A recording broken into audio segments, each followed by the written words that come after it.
भाई साहब, कई बार में हमारे साथ में कुछ ऐसा घटना, अजीबोगरीब घटना घटित हो जाता है कि हम बार बार रिजेक्शन का सामना करते ही रहते हैं और उसका सही सॉल्यूशन निकल नहीं पाता है। उनमें से एक रिजेक्शन है बिजनेस लोन के लिए अप्लाई करते हैं और बिजनेस लोन का हमारे बार बार रिजेक्शन होना और हम बहुत ज़्यादा परेशान हो जाते हैं। एक तो रीज़न हम खुद ना तो जान पाते हैं और दूसरा रीज़न भाई साहब बैंक भी नहीं बता पाता है। तो इसके लिए आज की इस वीडियो के माध्यम से हम 5 उन कारणों के बारे में बताएंगे जिसके बारे जो बैंक द्वारा रिजेक्ट किया जाता है और जिसे आप लोगों के लिए, यदि आप बिजनेस लोन के लिए अप्लाई करना चाहते हैं या फिर व्यापार लोन के लिए अप्लाई करना चाहते हैं तो आप लोगों को जानना जरूरी है, जो आपके बहुत ही ज़्यादा काम आने वाले हैं। नाम है मेरा देव और आप देख रहे हैं हमारे यूट्यूब चैनल देव 441। मैं इसी प्रकार से बैंक से जुड़े और कोर्स के बारे में आप लोगों के लिए डिटेल के साथ में वीडियो लाता रहता हूं। तो चलिए जान लेते हैं बिजनेस लोन रिजेक्शन के कारणों के बारे में। पहला कारण है आपका बिजनेस का रजिस्ट्रेशन ना हो पाना। जी हाँ दोस्तों, बिजनेस का रजिस्ट्रेशन ना हो पाना एक प्रमुख कारणों में से एक है। यदि आपने पहले 15 साल पहले से बिजनेस चला रहे हैं या फिर 20 साल पहले से, या फिर आपने नए नए शुरू किए हैं या फिर आप पुरखों के बिजनेस को चला रहे हैं, आपने रजिस्ट्रेशन नहीं किया हुआ है और जा करके सीधे बिजनेस लोन के लिए अप्लाई कर लेते हैं, तो आपका जो है बिजनेस लोन अप्रूव नहीं किया जाएगा, चाहे बैंक हो या फिर NBFC हो। ये रिजेक्शन का प्रमुख कारणों में से एक कारण है। इसलिए जब भी आप बैंक के में लोन के लिए एप्लीकेशन फॉर्मेट फिलअप करें तो आपका रजिस्ट्रेशन, बिजनेस जो है रजिस्ट्रेशन होना चाहिए। इसके अलावा जो है रजिस्ट्रेशन जो है 5 तरीके से होता है। पहला जो होता है वो है GST के लिए रजिस्ट्रेशन कर सकते हैं, ट्रेड लाइसेंस के लिए रजिस्ट्रेशन, शॉप एक्ट घुमासना के लिए रजिस्ट्रेशन, मंडी लाइसेंस ले सकते हैं या फिर ड्रग्स लाइसेंस ले सकते हैं। इसके अलावा यदि आपके पास में ये 5 रजिस्ट्रेशन में से कोई रजिस्ट्रेशन नहीं किए हुए हैं, तो एक और आता है 3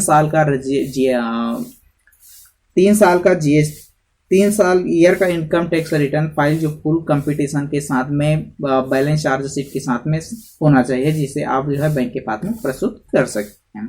ठीक है, यदि आपने रजिस्ट्रेशन नहीं कराया है तो कम पैसे में भी रजिस्ट्रेशन कराया जा सकता है, तो आप इसे जरूर रजिस्ट्रेशन कराएं और उसके बाद में जो एप्लीकेशन फॉर्म फिलअप करें बैंक पर्सनल लोन के लिए।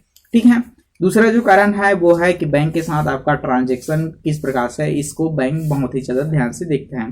उदाहरण के लिए इस प्रकार से समझ सकते हैं कि आपने 20 लाख रुपए का आपका सालाना टर्नओवर है या फिर मासिक टर्नओवर आप करते हैं।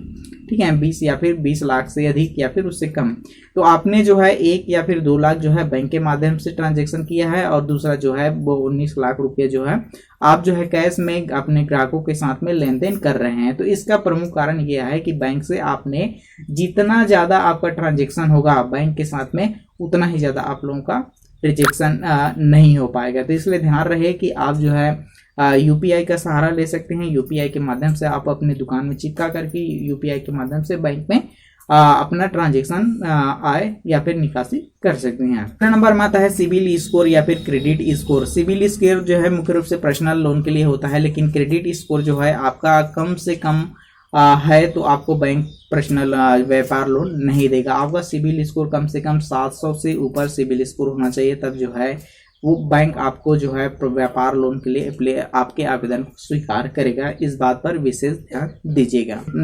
चौथा जो रीजन है वो है इनकम टैक्स रिटर्न फाइल। यदि आपने इनकम टैक्स बीच बीच में करते हैं यानी कि रेगुलर नहीं कर पाते हैं, तो आपको रेगुलर जो है आपका इनकम टैक्स भरवाना चाहिए और पे भी करना चाहिए। आप जो है सीधे रूप से इनकम टैक्स का अपने CA से बनवाना चाहिए और पूर्ण चार्जशीट के साथ में अपने रेगुलर जो है इनकम टैक्स को भरते रहना चाहिए। और 5वां जो मेजर कारण है, खुद का मकान पर आपने शॉप खोला है या फिर दूसरे के मकान पर जो है शॉप खोला है, यह भी विशेष रूप से बैंक द्वारा देखे जाती हैं। तो इस बात पर विशेष ध्यान दीजिए, या तो आपका दुकान खुद का होना चाहिए या फिर खुद का मकान के अंतर्गत जो है शॉप होना चाहिए।